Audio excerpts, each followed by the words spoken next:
Hey, what's up, everybody? And welcome back to Mile Higher Podcast, episode 328. And it's 2025. Can you believe it? I cannot. My brain is still in like 2017, 2018, 2020. Are people in the future going to look back and call this like the 20s? I've always wondered that probably. The 20s, the 30s? Yeah, I'd assume so. I do too. It's just kind of weird to think about that we're living through the 20s. It's the roaring 20s. Yeah, definitely the roaring 20s. Yeah, well, shit's been pretty wild since 2020. What a roller coaster it's been the last 5 years. But anyway, guys, we're happy to be back. We hope you guys all had a great break. And we are starting off the year with a pretty heavy episode, a very needed episode, a topic that must be talked about more. We're going to be specifically talking about the suspicious death of Private First Class Denisha Montgomery-Smith, and also just the general cover-up of military sexual assault and what a massive problem it is. Some of the progress that's being made, a lot of the progress that still needs to be made, and just maybe some things that you didn't know, because it's pretty mind-blowing when you look into things. Yeah, the statistics are shocking. It is. And it seems like, especially for women of color, women just in general. Yeah, but especially women of color. It is a very dangerous place to work. It's really an epidemic. And, prior in last year, we talked about just how the military covers up nefarious activities within the military, specifically around Pat Tillman. Yeah, yep. And his I think death. that was my favorite episode of 24. But if that cover up wasn't bad enough, we're going to get into the military sexual assault issue that is a very frustrating one, because it often feels helpless, especially for civilians, to do anything about it other than, I guess, talk to our elected officials. That's really all you can do, and hope that legislation continues to get passed that creates more transparency within the military.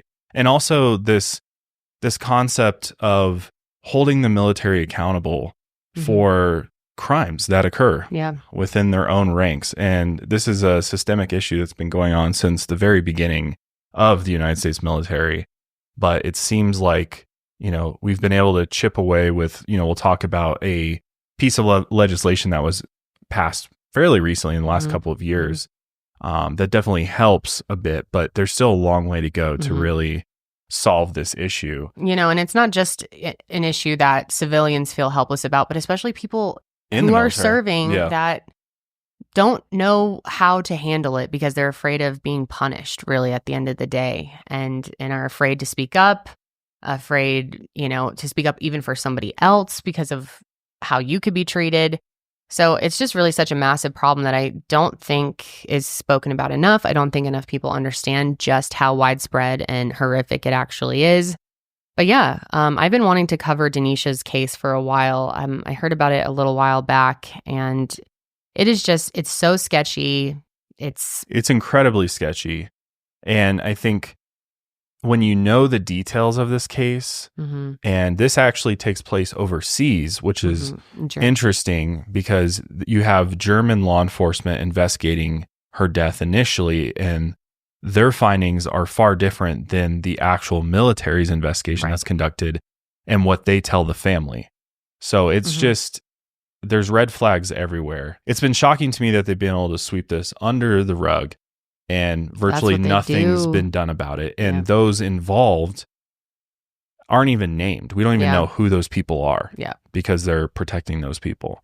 I think the big issue too is just the power dynamic within the military is completely lopsided. If you're in, higher up in the chain of command, you're virtually, untouchable. Yeah. But if you're, somebody in the lower ranks, you're especially vulnerable to things. Right. And because you're especially as a woman. Yeah. And your job is dependent upon what your, higher ranking officers think of you, and they protect each other. It's kind of a similar environment to what we see in some police departments. It feels like, kind of this coat of arms, this, protecting your brothers in blue type of feel. It's a little similar to that, but just far, far worse, I would say. Yeah. And it's so heartbreaking because Denisha, wonderful human, wonderful mother of 3, wife. And yeah. So close with her family. She's just missed by so many. And I can't even imagine how you begin to grieve, when you're going through an experience where you're not even getting the answers. You know that you're being fed bullshit. And how are you even supposed to move on? And her family is fighting. So yeah, I just wanted to spread her story and make sure more people are aware. But before we get into the episode, of course, I'm Kendall. This is Josh. I'm Josh. And we are joined by just Ian today. Happy to have you here, Ian. Happy to be here as always. Poor Janelle. She's real sick today and could not make it. And Ian just got over sickness as well. So we're happy at least you were able to be here. Yeah, I'm happy to. 5 days on the couch, it can do a lot to a person. So it's good to be outside again. You got the COVID. Pretty brutal. It's still out there, guys. It's real as fuck. Yeah, it is. God, that's so terrible. I can't believe we've never had COVID. Very grateful for that. Yes, definitely. But let's go ahead and get into Denisha's story and what happened. So Denisha was born and raised in Elizabethtown, Kentucky by her parents, Rodney Montgomery, and also her mother, Heather Clark. Denisha is one of three sisters, Brooklyn and Jada as well. And she was very, very close with the two of them and also her entire extended family. It seemed like they have, just a wonderful family who really all supports each other and is very involved in each other's lives. A military family at that. Yep. And Denisha loved Elizabethtown. And the family was involved really in the community through the First Baptist Church in Hodgenville. Denisha's mother, Heather, said that, quote, Denisha had a love for her town and her community. She wanted to make Elizabethtown a better place for everybody. Denisha always had an interest in forensics and also dreamed of one day becoming an Elizabethtown police officer. However, after high school, she met and fell in love with a man named Joshua Smith. And the two of them immediately started their young family. Josh said that Denisha was, quote, a perfect person. I love how he described her that way. That she was a devoted wife and mother to her three children, Josiah, Judah, and Jordan. And Denisha's younger sister, Brooklyn, had also fallen in love around this time. And as Brooklyn explained to the Military Murders podcast, which is excellent if you ever want to check it out, the two men were waiting to see who would propose first. And Joshua did end up proposing to Denisha first. And of course, she said yes.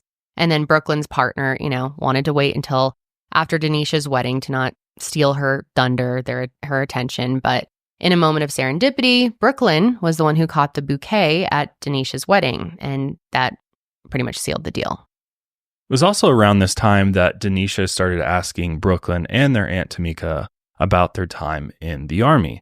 Denisha hadn't given up on her dream to become a police officer, but she did have to take up some odd jobs and did whatever she had to do in order to support her family in the years after she graduated high school. So like I mentioned before, Denisha had come from a military family. Brooklyn had joined after high school, and their Aunt Tamika had served in the Army for 13 years and had even been awarded the Purple Heart. For Denisha, not only would the military allow her to support her family, as they could live on the base, but also it would give her the necessary experience to return to Elizabethtown and become a police officer, as a lot of people do. A lot of veterans end up becoming police officers, especially military police officers. Yeah, and especially that really was her ultimate goal, her dream. Yeah, come back, serve your community, make a difference.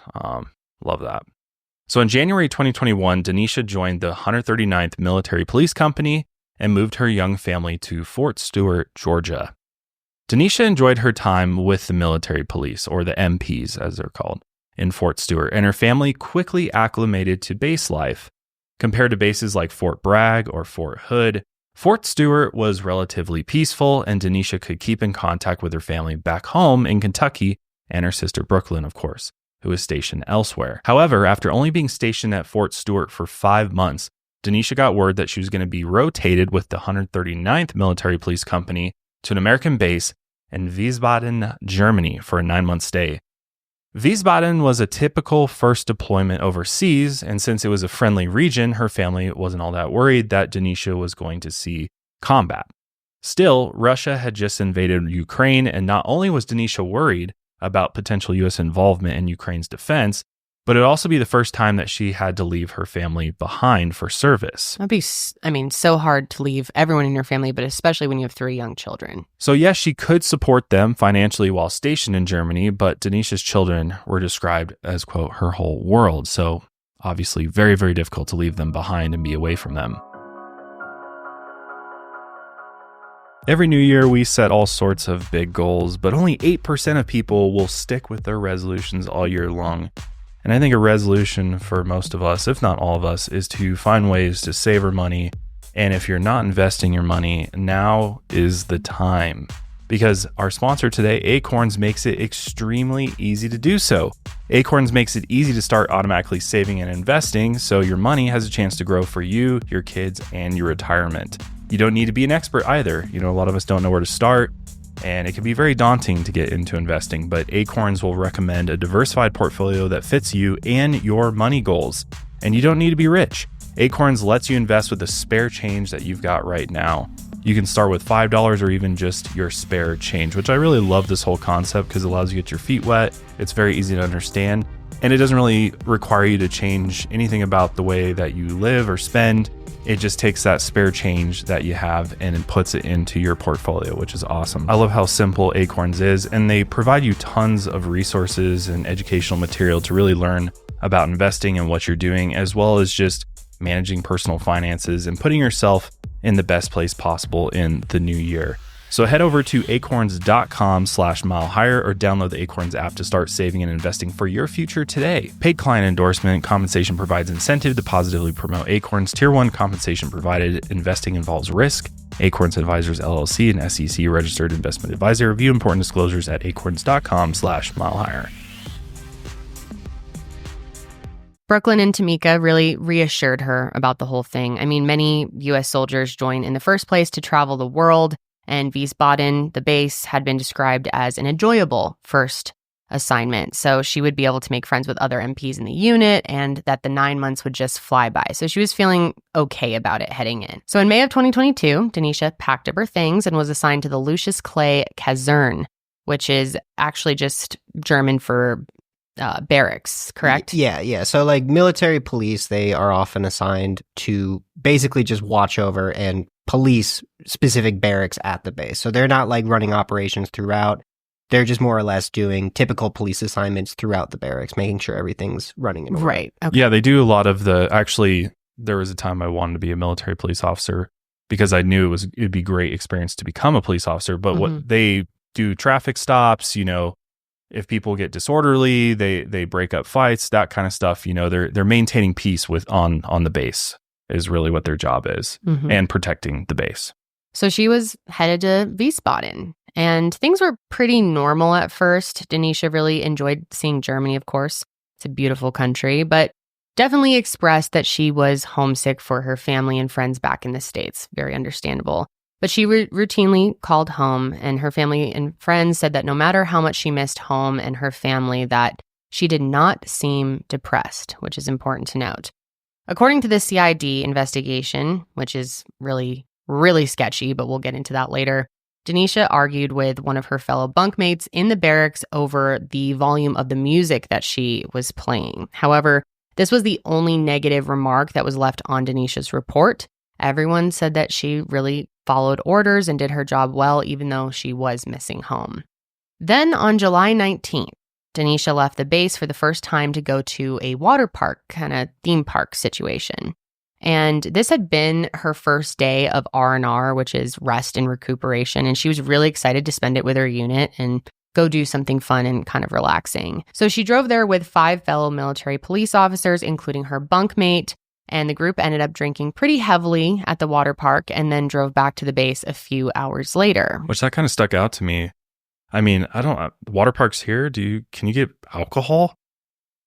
I don't think I've seen that. I'm sure it's some. I feel like that is a major risk. I guess at theme parks they have alcohol, and it is Germany. They do love their beer there, so. Yeah.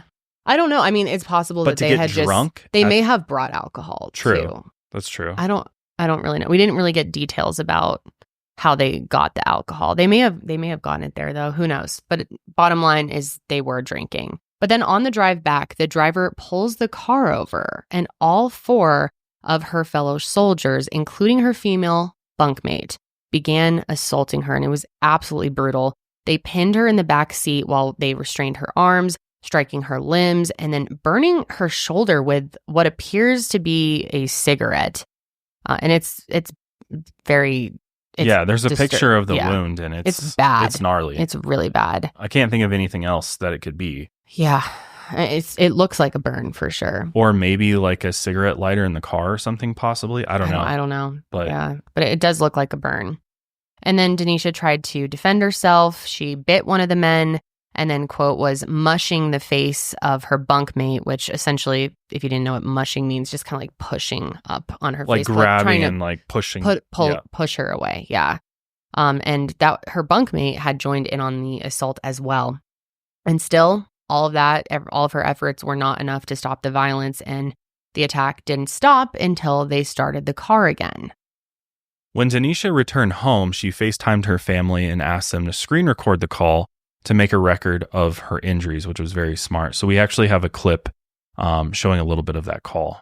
And I would just give a little warning going forward with the rest of the episode too. We will be displaying, and we'll give you a heads up before we get to it. But I mean, all of this is very disturbing, this entire episode, but especially hearing her talk about these experiences, and then you will be seeing some of it as well later on. So just proceed with caution. And just a heads up too, this is all footage that comes from, well, some of it comes from News Nation. This specific clip comes from ABC News, and her family was involved with this report as well. So I think it's important that we would debate it on whether or not to show you guys all of this. That maybe would be just too disturbing. But I think given the gravity of this situation, people need to see what happened and what she was actually experiencing to really understand the gravity here. As one person in the front records and another watches. Just hours after the alleged assault, Denisha FaceTimed her family in tears, asking them to record their conversation. I'm going to talk to CID tomorrow. I don't trust them. I don't trust my leadership. I don't want to be here with none of them no more. Her father calling the Red Cross while the family was still on the phone with Denisha, asking for their help to bring his 27-year-old daughter home. She's scared for her life, and I need for her to try to come home or something. They choked her out and covered her nose. We need to help now, please, immediately. Hi, honey. Mom. Yeah. Mom, I want to come home. Mom, this is all I wanted to do. Look. Wow. I have more and more that keep popping up. I just want to come home. Look what they did to me. A burn mark, we believe, on her shoulder, like a cigarette got burned on her. Her face was just bruised, swollen. She was literally like fighting for her life. Bad. And I believe her when she says that she was assaulted, sexually assaulted, scared for her life, when all she wanted to do is come home. All I need is someone to believe that. I thought I was going to die in the car, bro. The pure fear in her voice, it just especially breaks my heart when she gets on with her mom, and you can tell just how terrified she is, and the heartbreak that, this is all I wanted to do, and for it to be turning out this way is just beyond devastating. And it's a key point that she says, I thought I was going to die. Yeah. Because I think that speaks to the severity of the assault as well as the injuries, obviously. And you can tell just from the way that she's acting that fear, that was very real for her. And what's even crazier is that the whole assault was captured on camera, which will show you kind of a censored version of that later. But it was literally recorded. So there's video evidence of this assault. Yep. Which makes this even more crazy. Yeah, that'll blow your mind. Make you angry, man. To go through this. So like mentioned in the clip, Denisha's father contacted the Red Cross during the FaceTime call in an attempt to get her moved back to Fort Stewart to be with her family in Georgia. And either the Red Cross did not reach out to her military company in Germany, or the military police just never made a record of that contact. But we don't know. Virtually nothing was done.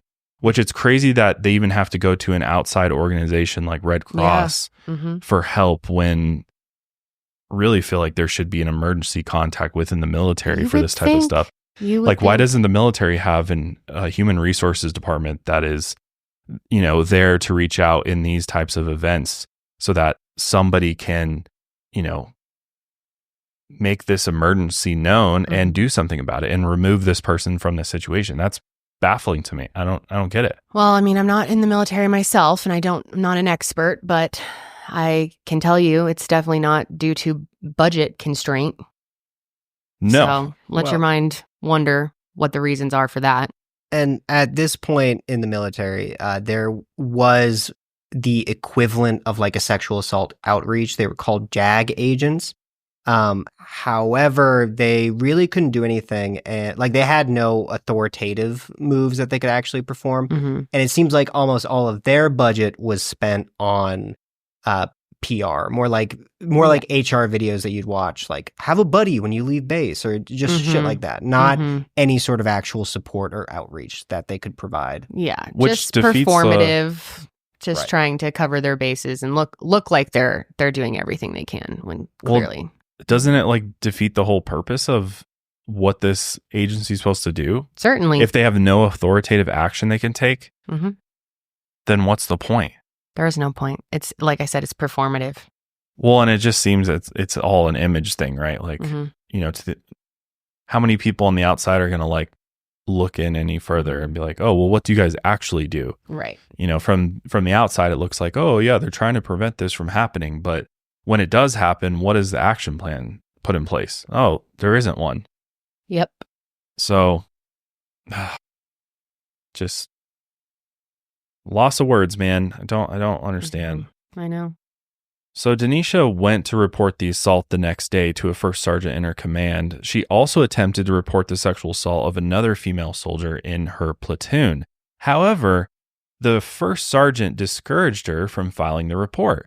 He said that Denisha could file a restricted report, meaning that Denisha could make record of the assault, but no official investigation would be triggered. So what is the point of doing that? No point.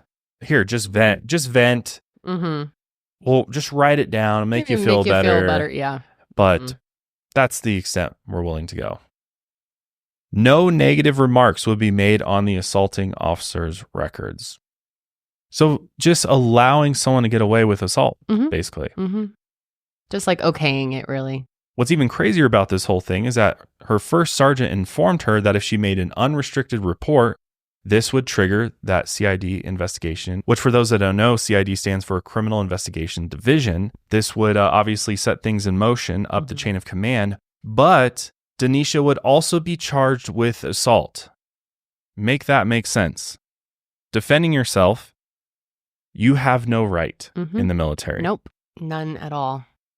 You can be attacked by your own soldiers. And if you report it, you will be punished as well. Basically, yeah, that's insane. So therefore, in the eyes of the CID, Denisha defending herself by biting and mushing the face of her attackers, this would be treated just as seriously as the assault on her. After she attempted to report the assault, she texted her uncle saying that she chose not to ultimately, and that even if she did not trust the chain of command. You kind of heard that in the FaceTime calls as well. Because she's like, even if I do it, what are the chances that something's actually going to be done about this? Yeah, because in the military, you don't have a right to self-defense. You basically give up all your rights, it feels like. Anyone else in the military can do anything to you, it seems. And you really become a part of this organism at some point. You're a cog in the machine. You're not an individual anymore, and it's more important that the military as a whole stays protected as opposed to the individuals which make up the military, which is wild. During this time in the military, the commanding officers handled all criminal investigations up the chain of command, and they decided what was taken seriously, what warranted investigation, and who should be court-martialed and then taken to trial. There were independent investigators, however, they had really no authority at all and could only recommend punishments and next steps, which the commanders in charge just often ignored. Are we shocked? No, we're not. So basically, they're the judge, jury, and executioner, as some would say. Exactly. So on top of that, the commanding officers in charge were friends with those being reported, and sometimes even the assailants themselves, making a clear conflict of interest. And in addition to that, Denisha also learned in the weeks after her assault that members of her unit were sleeping with commanding officers for preferential treatment. And the female MP who joined in on her assault was still her bunkmate and was not reassigned to a new barrack. Denisha decided to stop pressing the matter with CID and the chain of command.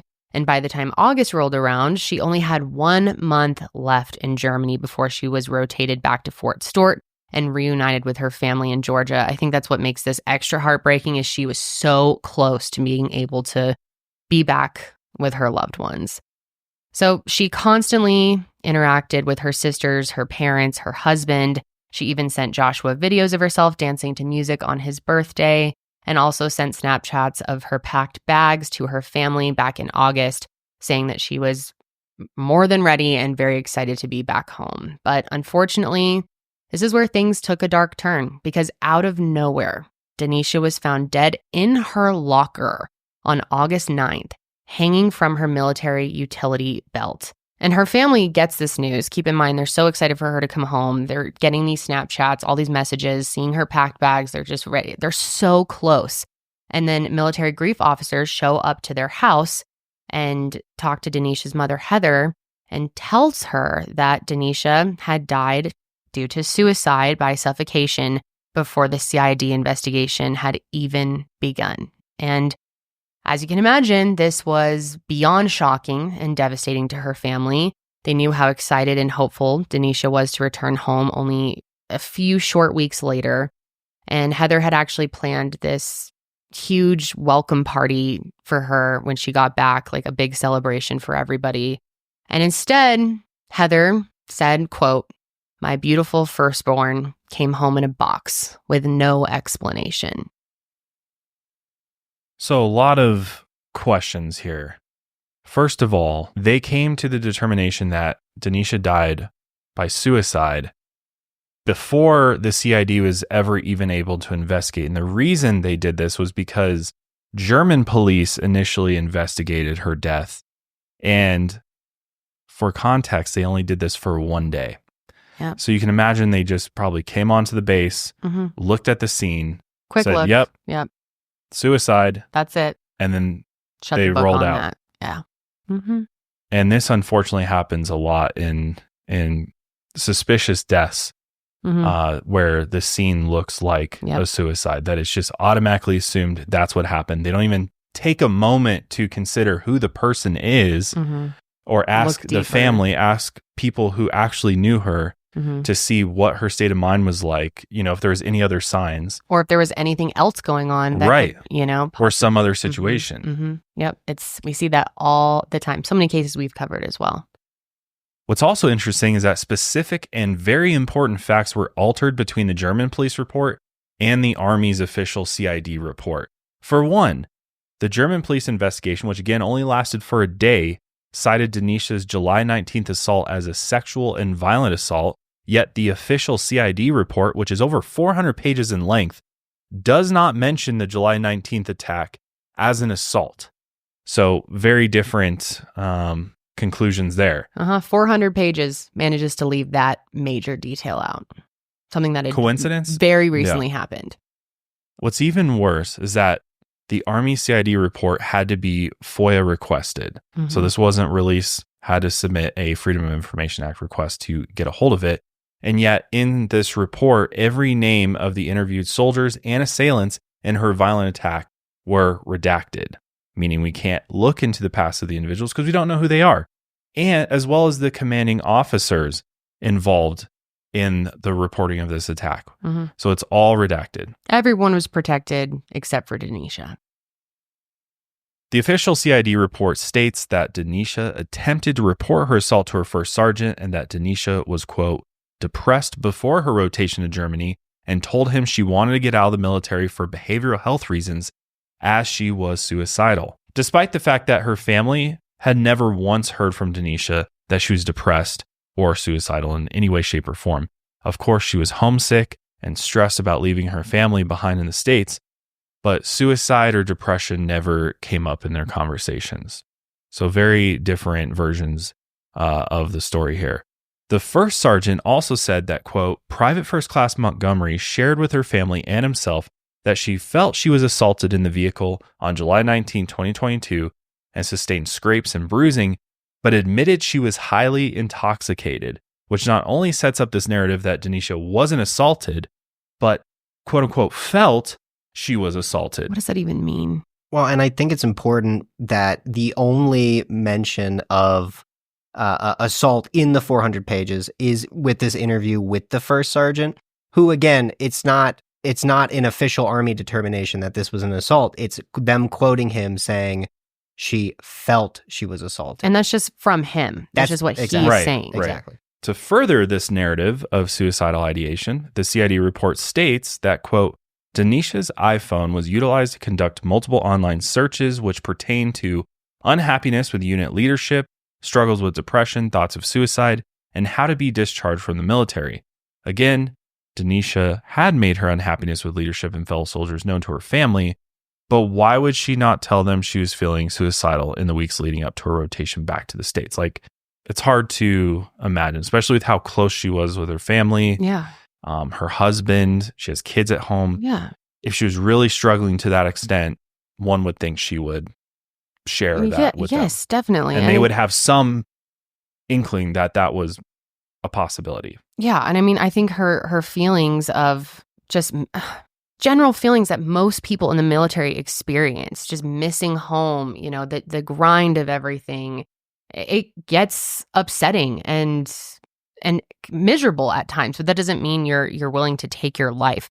Also, with these iPhone searches, we don't even have proof that that's actually what she was searching. That's just what they're saying. There's no screenshot or anything to back it up.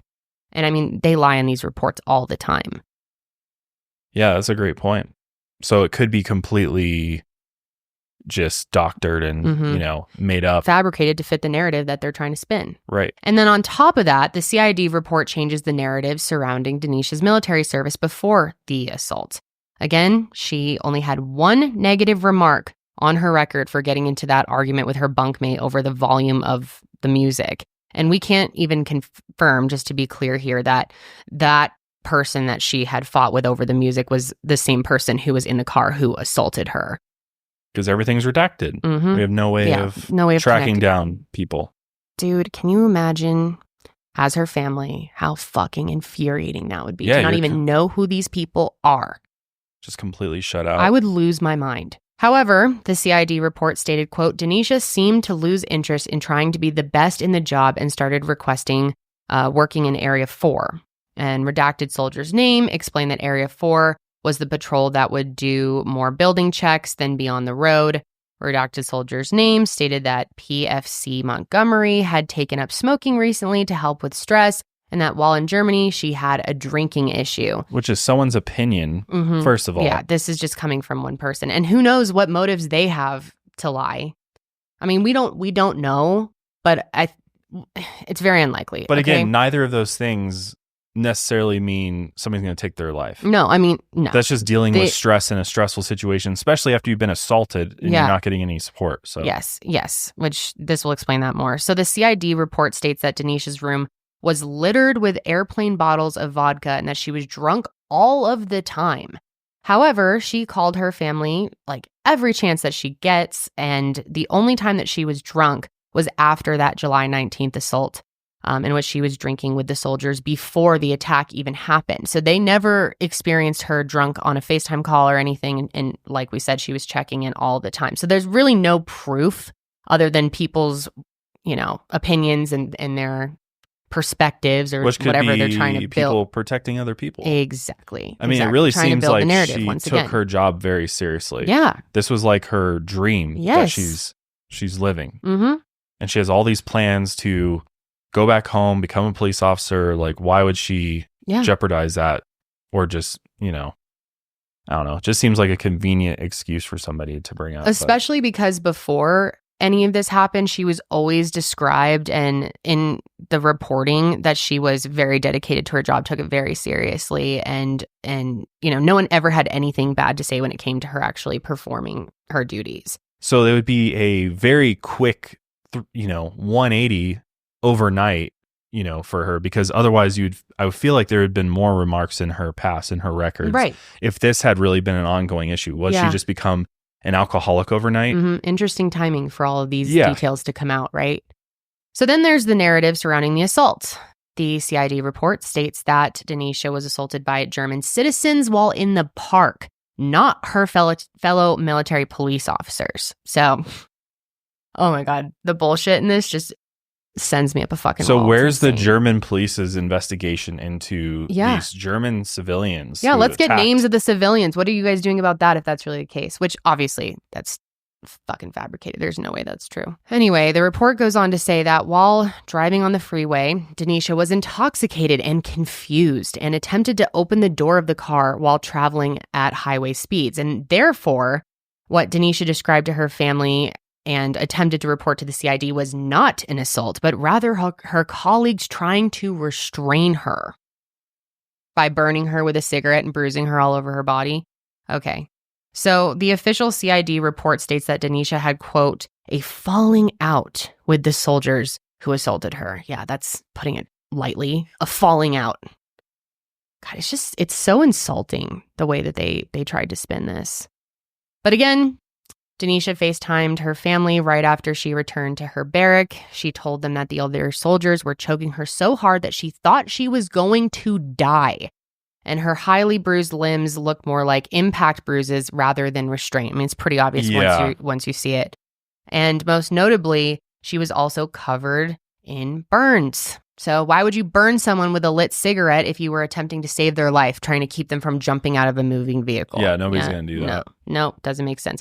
Okay, so now we're going to play the video that it's like somewhat edited of her assault. I feel that it's really important that people see what she actually went through. And of course, you're not seeing the entire thing, but it is warning. Well, it is disturbing. Yeah, and I think the other reason to watch it is because it just makes all of these claims that are being made about her complete bullshit. Because you can clearly see and hear in this clip that she's fighting for her life. Denisha is seated in the front passenger seat. There's clearly an argument between Denisha and the other woman in the car. She asks to be let out of the car when the officer in the back seat appears to put his arm around her neck. In the second video, the vehicle is stopped. Denisha is exiting, trying to get away. She can be heard screaming, crying, and pleading that they leave her alone. One of the officers yells, "Get that blank blank back in the car."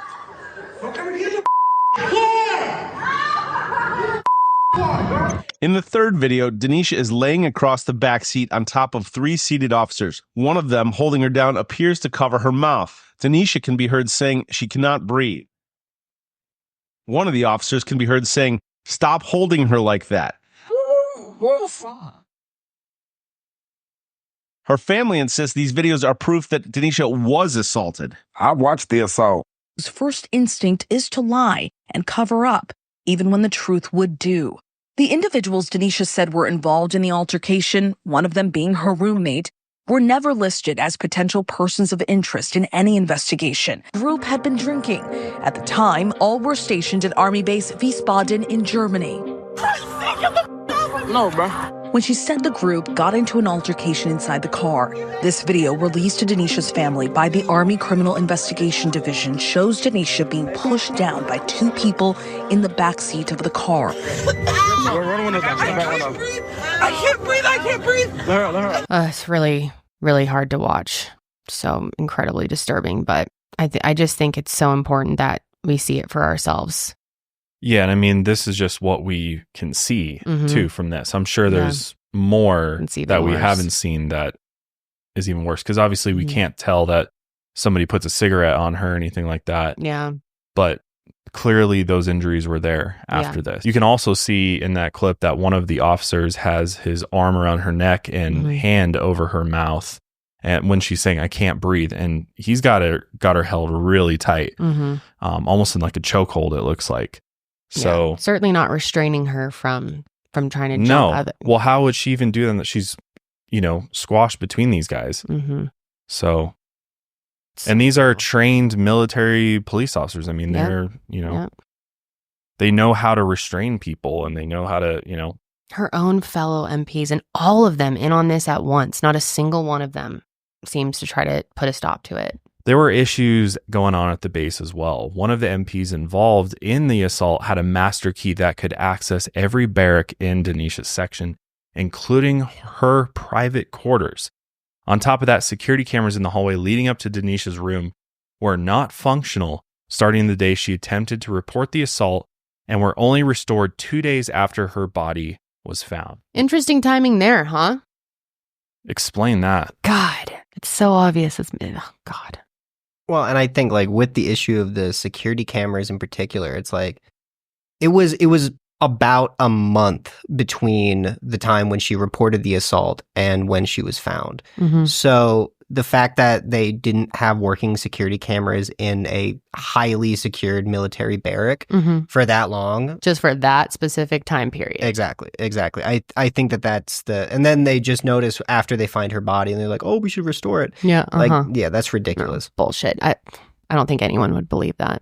Well, maybe some people, but certainly not anyone in our audience. Well, it eliminates the ability to go see what happened leading up to her supposed suicide. And that's exactly how they want it. How do we know? Any story they want. Nobody else went into her quarters. We can't know. And set this up. Mm-hmm. We have no idea. Yep. Because according to the CID investigation, Denisha was found hanging by her utility belt in her locker. And there's even a diagram that was included in the investigation that doesn't make a whole lot of sense either. When you see, this is basically a model diagram of what the scene looked like, and really doesn't make a whole lot of sense. No, and like why would she have done this in a locker of all places? It's just totally bizarre. During a base meeting following Denisha's death, every soldier was ordered not to post about her on social media. Wonder why. Sounds a lot like the Pat Tillman situation. Yeah. I mean, there wasn't social media back then, but the same type of But they were vibe told, being sent out. Yeah. Keep it hush. Don't tell anybody. Don't say shit to nobody. One soldier, LaCourtney Colvin, did make a post about Denisha's death and was found dead himself 9 days after he shared the post. The official report for him says that he suffered a seizure, but the autopsy video reportedly revealed bruises all over his body and that his face was, quote, flattened, leading to a closed casket funeral, which don't believe we can 100% confirm some of those details, because it sounds like Ian, this is being talked about on a Facebook group or something. Yeah. The one detail that can be confirmed is that he had a closed casket funeral. Yeah. So I think that alone, I mean, there's multiple reasons why you would want to have a closed casket funeral, but usually it is because the face is, damaged in some way. Or just the body. Yeah. But I mean, certainly not from a seizure, unless they just chose to have a closed casket funeral for a different reason, like you said. But also, her sister, Denisha's sister, explains the situation in this TikTok as well. So this is Brooklyn speaking. TikTok, I need your help to make this go viral. We need to elevate PFC Denisha Montgomery-Smith's name. My sister, Denisha Montgomery-Smith, she was on a rotation in Germany for 9 months, but she only made it to 8 months. During her stay, she went to an amusement park with 4 of her battle buddies, and she ended up getting brutally assaulted by all 4 of them. She made a FaceTime video call to us, the family, and asked us to record it. She said that she didn't trust them and she was in fear for her life. She also mentioned and literally showed us in the video that they were holding her mouth like this. And she said, I was literally afraid to die. Right after that video call, we, the family, made a call to the Red Cross to be able to get her home. That didn't do nothing. She stayed in Germany. They didn't do nothing to get her home. 21 days later, she's found dead in her barracks room. Not only did we get news that my sister died in Germany, but we also got told that she died by suicide by suffocation. Ain't it really weird how in the vehicle on the way back from the amusement park, she literally said that they were choking her and holding her like that? Their chain of command in Germany also pushed out orders for none of the soldiers to talk about it, post about it, or talk to any of the family about it. But what's crazy is this soldier right here, he did. And not only did he post about it, but my sister pulled him over and his friends in the vehicle, and she ended up letting them go without a ticket or anything by orders. But it's weird because he posted that, and then he ended up dead as well in his barracks room, just like my sister. Now, a lot of people might think it's just a coincidence, but that's awfully ironic that literally right after he reposted my sister's story, after getting orders not to even talk about it, post about it, or anything, he was found dead. And they ruled his death from a seizure. They said that he died from a seizure, but he was found with bruises and beating marks on him. So how do you get that? Now, I know you might not care and this might not go viral or whatever, but this has to stop. We have to make a change. It could literally be your sister, mother, aunt, uncle, brother, whoever. We need to make this stop. We need to bring justice to PFC Denisha Montgomery-Smith. LaCourtney is a hero for going ahead and making that post for her anyway. And the fact that he lost his life, I mean, we can't prove that it's because of that, but it certainly feels that way. God, it's just so devastating. And this is totally a random side note too, but it makes me, I'm really so frustrated and sad that TikTok's probably going to be banned, because it is such a useful tool for families trying to raise awareness about cases like this. Cases in general, but especially cases where there's some type of cover up going on or lack of investigation or other, just whatever bullshit with whatever agency they're dealing with. And I wonder what, platform those families are going to be able to turn to, because it's been like a huge resources for the families of victims of violent crime. So it's just really sad that may not exist in the future. Yeah, well, and just the way the algorithm works, it's so much easier for people to find stuff on TikTok, I feel like. Yeah. Versus other platforms. To get things really going viral. Yeah. Before that, I would see so many families trying to use like Twitter, and it would work for some people, but Instagram, it doesn't really do much there. TikTok, as far as, in my opinion, from what I've seen, it seems like the best platform for victims' families to try and reach people and gain awareness around their cases. It just sucks. Which that clip looked like it went pretty viral. Yeah, it did. Had 1.5 million likes on it. Probably a few more million views on it. So, and a good percentage of those people, probably most, like 90-something%, probably had never heard of Denisha's case. So Denisha's family started working with attorney, veteran, and sexual assault survivor Lindsay Knapp to help get Denisha's case reinvestigated by an independent entity like the FBI through Lindsay's foundation, which is called Combat Sexual Assault. It's excellent. Look into it. But still, over 2 years later, and following policy changes, nothing has happened to reopen Denisha's case. And her death follows a long-standing issue in the military that has left countless soldiers vulnerable to sexual assault, rape, and murder. So according to The Invisible War, which is an excellent documentary, it came out in 2012, and it documents military sexual trauma, also known as MST. They were able to estimate that over 500,000 women, 500,000, had been sexually assaulted while serving in the military. However, since this is an estimation of sexual trauma since women were allowed permanent status in the military in 1948, the vast majority of the assaults went completely unreported. So the number is much, much higher than that. And in 2021, the Department of Defense reported over 35,900 cases of sexual assault in the military. However, independent estimates suggest that the true number is 2 to 4 times higher than that. Still, even with the official number, it is far more likely for a woman to be sexually assaulted by a comrade than she is to be wounded by an enemy in combat. Wrap your mind around that the true danger lies from your own, oh my God. It's so, I can't even get the words out. Yeah, your own comrades. Yeah. The people you work with, the people you're supposed to... That's your biggest threat. Go to war with, die with, die for. It's just, it's shocking. And then, of course, out of those reported cases, the vast majority led to no consequences at all for the accused. As previously mentioned, all crimes between soldiers were handled by the chain of command, meaning higher-ranking soldiers in the same company or unit. Therefore, as a result, those adjudicating cases of sexual assault usually knew the perpetrator or committed the act themselves. When it comes to grocery shopping and meal planning, I literally don't have time for either of those. It's just way too much to think about. And oftentimes at the end of my day or on my weekends, the last thing I want to do is plan out my meals for the next week. But that all changed thanks to Hungry Root, the easiest way to eat healthy. because Hungry Root is like having your own personal shopper and nutritionist all wrapped in one.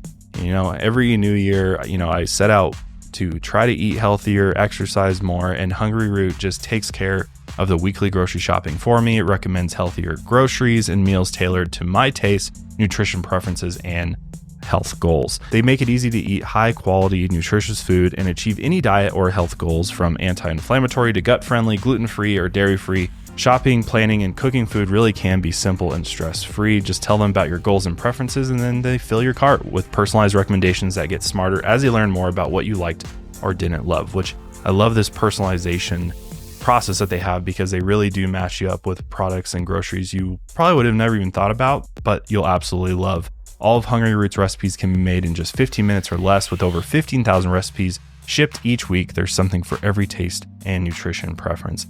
They have so many yummy recipes too. Green curry chicken with jasmine rice. There's a lot of different types of food that I wouldn't normally make for myself, but with Hungry Root, I get to try different cuisines that, maybe I haven't tried before, and I end up absolutely loving them. They also have kid snacks, healthy smoothies, you name it, they've got it. Salad kits, even supplements, and it's all made with clean, healthy ingredients, and they only source the top quality meats and seafood, which are free of hormones and antibiotics. So there's so much to love about Hungry Root. I love it, and I know you will too.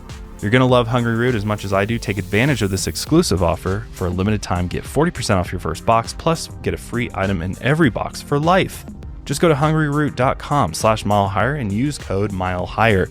That's hungryroot.com/milehigher. Code milehigher to get 40% off your first box and a free item of your choice for life. hungryroot.com/milehigher. Code milehigher. According to the Department of Defense's report on sexual assault within the military for 2010, mind you, so we're talking almost 15 years ago, there were 2,410 unrestricted reports of sexual assault, meaning it would trigger an internal investigation up the chain of command. Of the 2,410, the Department of Defense identified 3,233 perpetrators, for which the chain command dropped 910 of those charges. Of those that remained, only 529 were court-martialed, and out of those 529 who actually went to trial, only 175 did any jail time whatsoever. So 175 out of 3,233 perpetrators. 175. It's like, it's hard to even wrap your mind around those numbers. What the fuck? On top of that, in 2012, 15% of incoming male naval recruits had committed rape or sexual assault prior to joining the military, meaning the Navy admitted thousands of known rapists and predators into their ranks, which I didn't even know that was even a thing. I thought that disqualified you from joining the armed services, but you would think. I don't know. I don't know if it was like desperate for recruits. I don't know what it is. And they're just like, well, we'll just take anybody, criminal record or not, especially something along those lines of violent assault, sexual assault. Like, you're fine. You'll fit in here. Well, and this is as explained in The Invisible War. They talk about how violent predators, sexual predators, often choose the military because they are fully aware of the ability to get away with it. Yep. It like they describe it as basically like shooting fish in a barrel. Like you get them there and it becomes a playground for them. They know they can commit these crimes and completely get away with it. Yep. So just continuing, just making the issue even more. God. God, it's just so frustrating, especially with the amount of our tax dollars that go towards our military, and that there's nothing makes you feel really hopeless and helpless. Don't even get started on that. There's a lot of things that are frustrating about that. Yeah. And since women were allowed permanent service in the military in 1948, cases of sexual assault in the military weren't taken seriously until the 1991 Tailhook incident. So the annual Tailhook Symposium is a convention held every year in Las Vegas for service members who served aboard naval aircraft carriers, and mainly Navy pilots would attend. However, women who attended the 1991 convention reported being put through a gauntlet in which they had to walk down hotel hallways lined with dozens of men who each took turns assaulting them. At the 1991 symposium, 83 women and 7 men reported being sexually assaulted while at the convention, though the gauntlet likely occurred during most prior years as well. And out of all the officers named in the 90 assaults, less than 10 were court-martialed. And guess what? None of them did any jail time. There's even a picture, and you can see one of these Navy service members wearing a t-shirt that says "Women are property," it looks like. Jesus Christ. Which I think just kind of cements the fact that that's almost like, yes, the point of the Tailhook Symposium was to just have a convention for Navy pilots. But the fact that there's a printed t-shirt that they could wear kind of cements the fact that they looked forward to this all year as like, oh, we can run the gauntlet again. We can sexually assault again. Like that was really the point of holding this convention. Yep. Certainly conveys the message, that fucking t-shirt. God. Can you imagine? I shouldn't be so surprised in the world that we live in, but for a man to just openly wear a shirt like that, it still just gets me. I'm just like, just openly saying who the fuck you are. It's so insane. But like the Tailhook Symposium, numerous units within the military not only allow rape and sexual assault through a lack of investigation, but many encourage the behavior. An independent report of Fort Hood found that the sexual assault prevention program was, quote, ineffective, and that, quote, there is strong evidence that incidents of sexual assault and sexual harassment at Fort Hood are significantly underreported. And finally, quote, the command climate of Fort Hood has been permissive of sexual harassment and sexual assault. So it's just rampant, and it's been that way for a long time. In fact, it's well known, we've talked to people in the military. You're like, oh yeah, Fort Hood, definitely known for that stuff. It's like, when is that going to change? And it's interesting because the military really tries to convince the public that, everybody in the military is an upstanding citizen and is,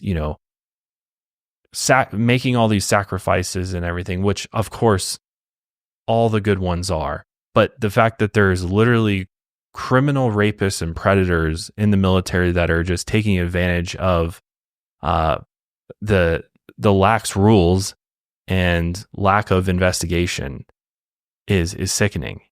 And you would think they'd want to clean that up. But my guess is because this has been going on for so long, there's still people in charge from the very beginning, right, who don't want to see that culture change. The military industrial complex is such a massive beast that it's like, where would you even begin? How would you even go about doing that? But it seems like there should probably be some laws passed, right? Some new laws that make the punishments far stricter, that you get kicked out of the military, you get dishonorably discharged if you do these things. And there's better ways to report it. Protect American citizens who are making these sacrifices for their country. Why not protect them? I don't get it.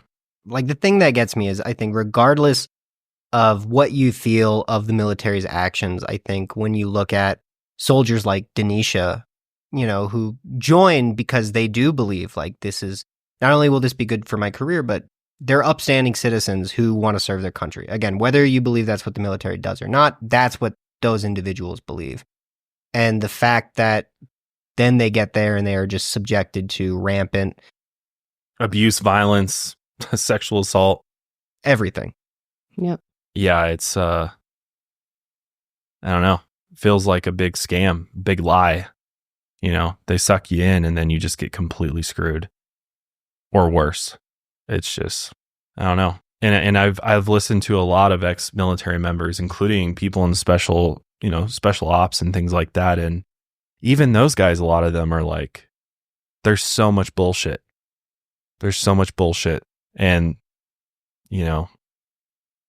it's like you're just working for the very few at the top that don't give a shit about you whatsoever, that it's all political. It's all just a sort of a sick game for them at the end of the day to further their careers and further their prestige and, whatever it is. Who even fucking knows at this point what's going on? But I don't know. It feels like it's dramatically changed over the years, and especially once they, why didn't they think through, if you're going to allow women into the military, why didn't they think through the obvious issues that might happen if they do that and make sure that women are protected and are treated equally if we do allow them in. But it just seemed like, oh, welcome to the club. Nothing's going to change. We've been acting this way. We've been acting insane for years and doing all this fucked up shit. So you're just going to have to get used to it, basically. And now they're trying to do some PR moves of, oh, well, we, have posters in the bases. Just, we give training. People can see the posters. We have a couple of videos. But it's like, what does that do? And how does that deal with something that's actually happened? It doesn't. It's meaningless, really, is what it is. Because is anybody taking it seriously if there's no repercussions, there's no accountability, no consequences for committing crimes? Nope, you can just get away with whatever. Makes no sense whatsoever. Nope.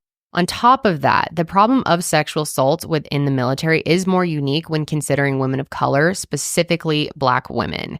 Unfortunately, Army reporting treats women as a homogenous group, so there's not a lot of reporting that accounts for the cultural background and racial concerns. According to a paper titled, quote, Black Women in the Military, Prevalence, Characteristics, and Correlates of Sexual Harassment, the authors found that 1 in 5 Black women were sexually assaulted in the military during 2018. 1 in 5.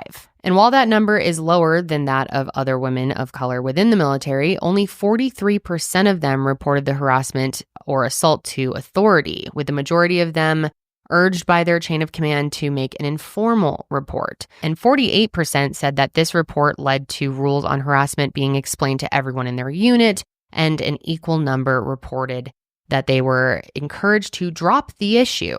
44% of the respondents said that their comrades treated them worse, avoided them, or blamed them for the assault or harassment. And on top of that, the report found that junior officers were more likely to experience sexual harassment or misconduct, and often other women would join in on the harassment or assault, just like in Denisha's case. The report also found that the sexual assault of Black women was treated less seriously than white women within the military. Are we shocked? Absolutely not.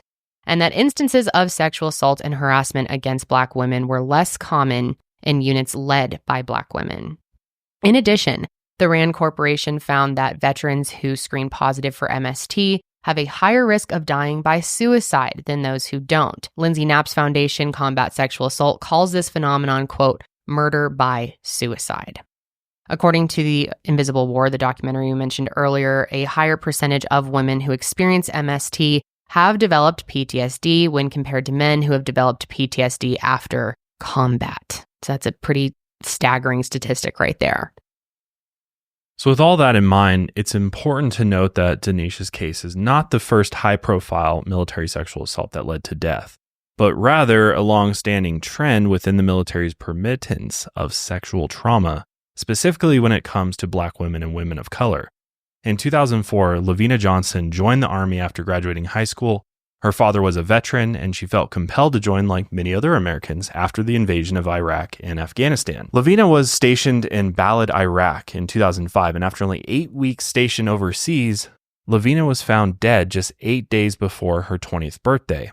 The Army immediately ruled her death as a suicide. However, they refused to release any official documents surrounding her death until they were forced to by a FOIA request. That's my whole thing, is if it's like, why are they hiding it? If that's what it is, then why not just be transparent about it? Why are you trying to still keep? And I guess the argument would be, either they're covering up what really happened, or they just don't want people to know, for recruitment purposes, that their soldiers are, taking their own lives, especially this soon into service. And just probably less support from civilians as well. Lavina's autopsy determined that she had a broken nose, loose teeth, and bruises all over her body, and the fatal gunshot wound was inconsistent with suicide. On top of all that, it was observed that she was subjected to chemical burns that were done to cover up evidence of sexual assault, and bloody footprints were found outside of her tent. However, despite Lavina's death and other high-profile incidents like the friendly fire killing of Pat Tillman, which caused lawmakers to pressure the Department of Defense to change the way they handle military crimes, Secretary of Defense Leon Panetta refused, citing that it would negatively affect, quote, military readiness. Okay, Really? Even as of 2023, Lavina's father, John, was petitioning to change the death date on her tombstone to the correct day rather than the one put out by the DOD. He said, quote, "To look at the cobblestone and see the wrong date is just awful. It's awful." And even more recent cases highlight the permittance of sexual assault in the military. Private First Class Asia Graham was raped by a fellow soldier while she was unconscious only 5 months after joining the Army on December 30th, 2019. After the chain of command forced her to drop the report, she moved in with her brother off base for several months. She seemed to be okay, though her brother noted that, quote, her light had dimmed. However, Asia was forced to return to base only a few months later, the same base where her rapist was still stationed. Which, how does that make any sense? At the very least, move her away from the person who did this to her. Why is that so hard even? Asia began using substances to cope with her trauma, and she was found dead of an overdose on December 31st, 2020, a year and a day after her sexual assault. Asia's rapist, Christian Alvarado, was charged with 7 counts of sexual assault, including some from before he joined the Army. In 2021, Alvarado was sentenced to 18 years in prison.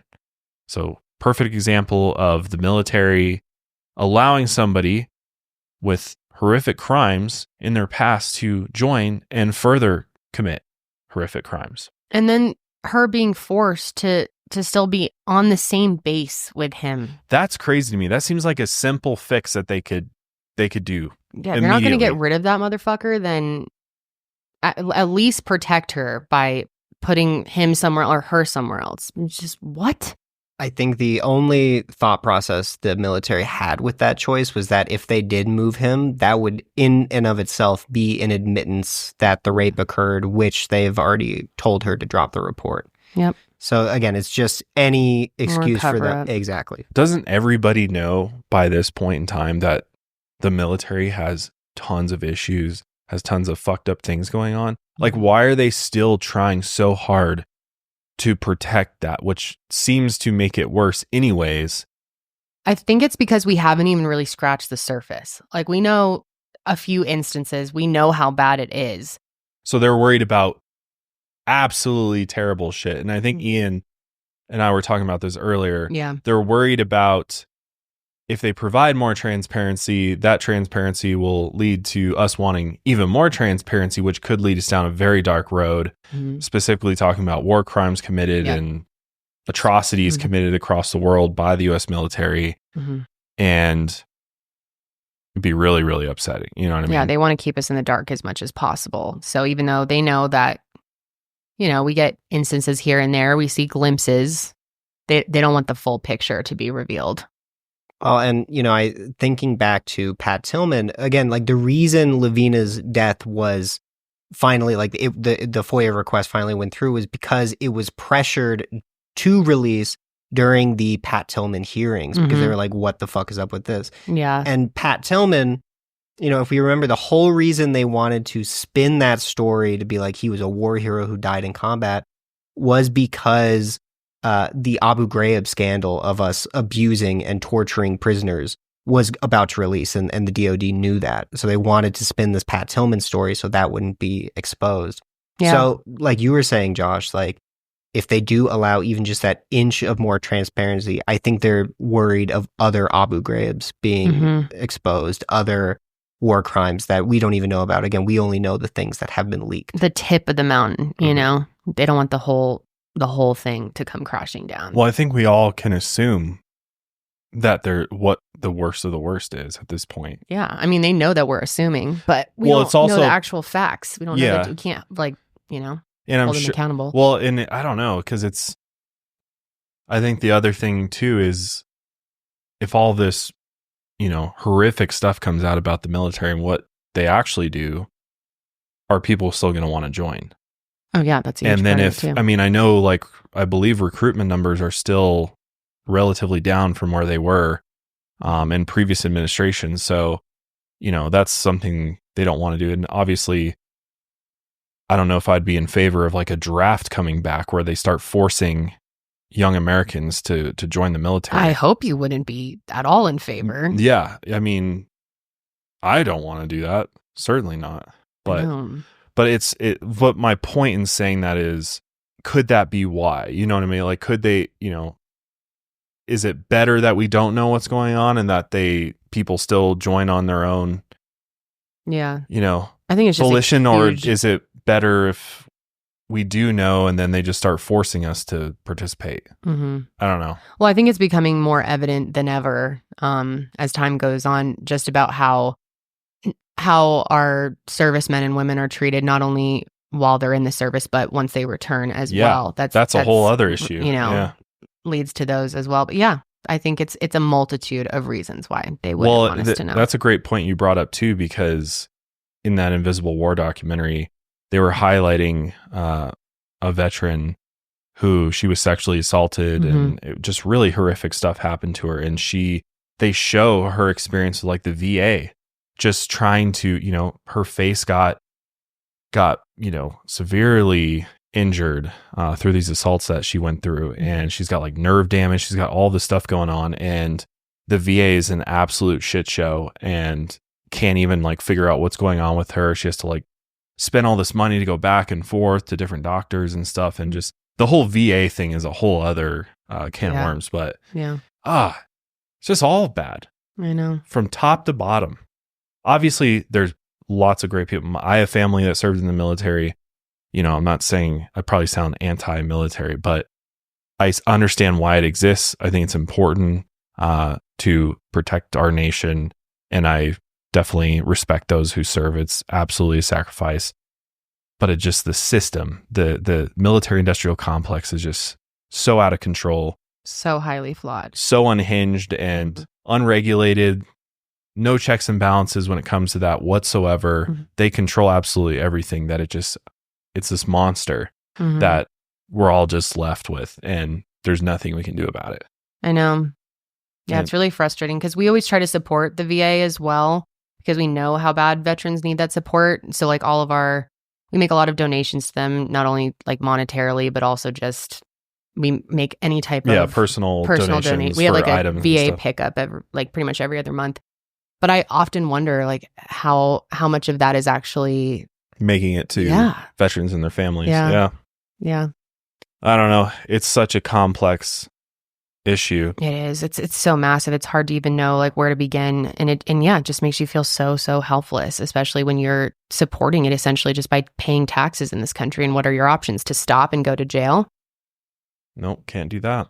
So, yeah. And also we wanted to bring up probably the most high profile case, and that is the 2020 disappearance and death of Vanessa Guillen. I don't know if we covered it a mile higher. I did on my show. God, that case has just really stuck with me. I'm still in contact every once in a while with her family, and it's just one of the most brutal cases I've ever covered. And it taught me so much about just how much corruption and assaults. Because this took place at Fort Hood, which is notorious for sexual assaults and just permitted violence there. Yep. Vanessa was stationed at Fort Hood, and she went missing on April 22nd, 2020.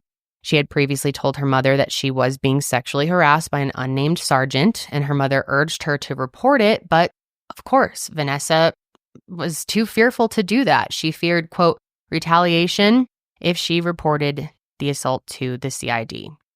Several soldiers also went missing during the search for Vanessa, and 2 of them were also found deceased. Very, very sketchy, too. Their deaths were the whole almost like other conversation. Just unbelievable. Yeah. On June 19th, Private Gregory Weddle Morales, his remains were found buried in a field. And then on July 17th, Private Mayhor Morta's remains were found near Stillhouse Hollow Lake. On June 30th, Vanessa's remains were found along the Leon River, and it was just brutal. Horribly brutal. She had been dismembered and buried under concrete, but animal activity had resurfaced her remains. The soldier who had assaulted her, Aaron Robinson, giant piece of shit, was detained by the CID, but he was able to escape. And like the coward he is, committed suicide before he could be court-martialed. And then his girlfriend, another giant piece of shit, a woman named Cecily Aguilar, had aided in the cover-up of Vanessa's body and was sentenced to 30 years in prison. And in 2021, the Vanessa Guillen Military Justice Improvement and Increasing Prevention Act was introduced into Congress by Senator Gillibrand. Yes. Yep. And that would officially criminalize sexual assaults in the military and remove the decision to prosecute cases of MST away from the chain of command and in independent investigations. And I also just wanted to shout out my audience. We were able to raise a ton for Vanessa. I can't remember the over exact number. 60,000. Was it over? Yeah, wow, I think the donation that we were able to make, because you did a merch campaign. Yeah, I did. With stickers. We had a great graphic designer that worked on that. I just looked at the numbers again today. It was $92,000 raised. And then after, of course, the expenses to ship and print all of that merchandise, the total profits was $60,000 though. Yeah, that we were able to just give directly to her family. Yep. Mm-hmm. Yep. We just wired it right to them. And I know from talking to them that a lot of that went towards them being able to travel back and forth to DC because it was a long road to getting this bill passed. But President Biden did sign the act into law at the end of 2022, and it went into effect in 2023. And while we do not have an official report from the DoD for sexual assault cases in the military since the law went into effect, early numbers from military academies indicate the reported sexual assaults have decreased. So there's some good news hopefully there. There's some prevention going on. Trending in the right direction. Yeah. However, the law only covers sexual assaults after 2023, meaning Denisha's case will not be reopened under the new law, and those involved in her attack are still unnamed to this day. I don't know what it's going to take for this. It really seems like some other agency, Department of Justice, or, I don't know, FBI potentially, it needs to get involved. Although I know it's pretty rare that the FBI gets involved. It's usually Department of Justice or Department of Defense, some type of investigative agency in that realm needs to get involved and re-examine. I think another autopsy, if that's possible, might be worthwhile to try to get some more information from an independent medical examiner. But I think, unfortunately, because there was very little investigation done at the scene, there's likely tons of evidence that's been lost or just was never collected, which is very unfortunate. But the family members of Denisha Montgomery-Smith are still looking for answers, and they're currently working with legal advocate and founder, as we mentioned, of Combat Sexual Assault, Lindsay Knapp, to reopen Denisha's case and hopefully have it investigated by a group outside the Army, such as the ones I just mentioned. The family currently has a GoFundMe for future legal costs and to exhume Denisha's body for a second independent autopsy to be conducted after the first gave inconclusive results. So, of course, we will have that linked below if you would like to get involved and help their family with these efforts. I'm sure they could use all the funding they could get. We have also reached out to them. We're hoping to connect with them and get them a Hope grant through the Higher Hope Foundation as well. So if any of her family out there sees this, we would love to help. So, yeah, please reach out. We are also currently in contact with Lindsay Knapp's organization to hopefully process an Empower grant with them through the foundation to help out their mission. But Denisha's sister, Brooklyn, left the Army following the events of her sister's death. And we have a clip we want to show you of her talking to ABC News about what she does to keep Denisha's memory alive for her children. Because that's probably one of the saddest things about this, is that there are children that don't have their mother anymore, which is heartbreaking. But let's hear from Brooklyn. How do you keep her memory alive for yourself and for your nephews? I just bring her up whenever I see something beautiful. Although the younger ones might not remember their mom, all they need is just like the little things to remind them who she is.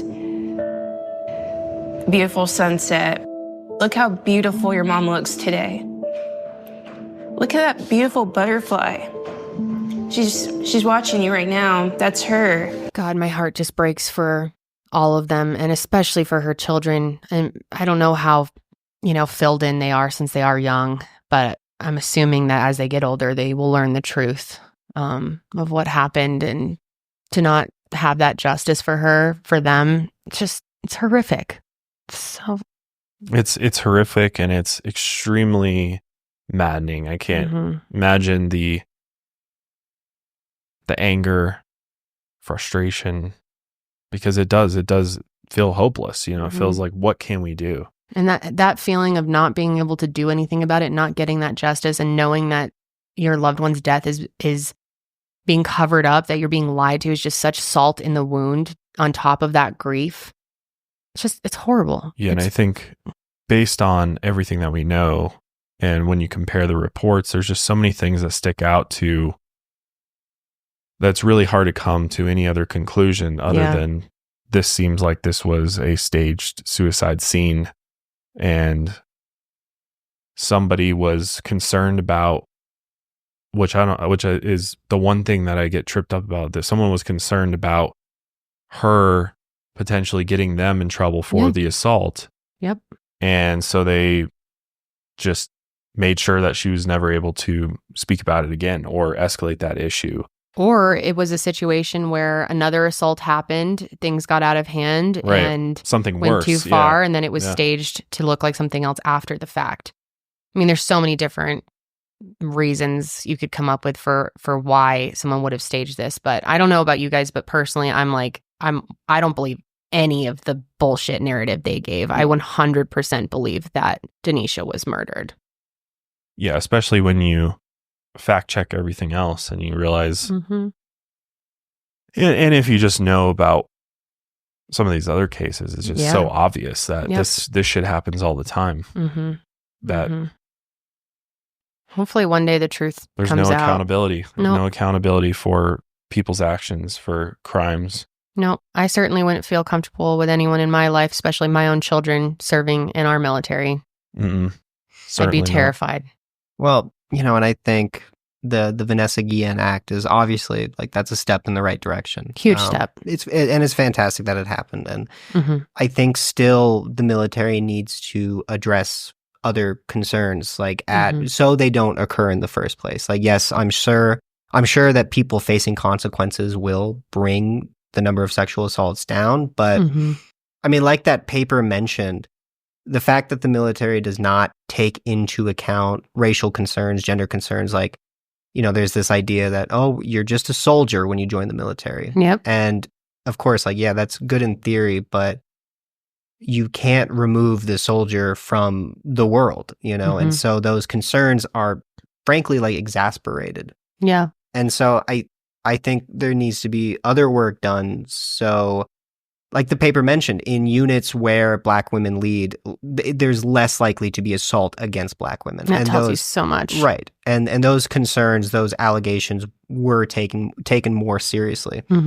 And so I think that there needs to be, just on the structure of the military itself, there needs to be way more work done, no matter what. Yeah. Before it even gets to an investigation. Yeah. We certainly have a long way to go. And I don't want to sound hopeless. I just frankly am with a lot of things in our country, of course. But I don't know. The more I learn about the military, I don't know. It's so massive, so powerful. And needs it, if you're going to run it like a business, then it needs to be treated like every other business. Every business in this country has to adhere to certain laws, regulations, human resources, and all of these other things that are put into place to, ensure that this stuff doesn't happen. And when it does happen, you have some type of course of action you can take, right? Yeah. You can get an attorney and sue the shit out of your business. Or, if something criminally happens within a business, then that person can be held criminally liable for what they did. And it's this bizarre thing of where the military is just somehow excluded from all these other rules that every other business has to abide by because it's the military. But yet it is a business. It runs it, like a business, but it runs it like the way businesses were run 100 plus years ago, where, there's this insane power dynamic, and, unless you're one of the top officials, nobody gives a shit about you, and you have no power, and this ability to, take action against you if you bring up something, you bring up an issue or retribution for calling something out that is not legal, and then, or you could possibly end up dead. Right. End up dead because somebody's going to, doesn't want you to do anything about it. So those are just very basic things that need to be eradicated from the military moving forward. And just a lot of our government in general. I mean, we just talked about last week, the Pentagon failing every audit. Right. No accountability. No transparency. Or not last week, a couple weeks ago. Yeah. There's just, break, but there's just, I think what the American people want and everybody wants is more accountability and transparency from our government. And we need to make it a more fair, even playing field for people and get rid of this power dynamic. I just think, will that ever happen? And that's where I'm at. That's the difficult part. It's been this way since the beginning of time. Is it going to change anytime soon without drastic action, which who knows even what that is? Yeah. I don't know.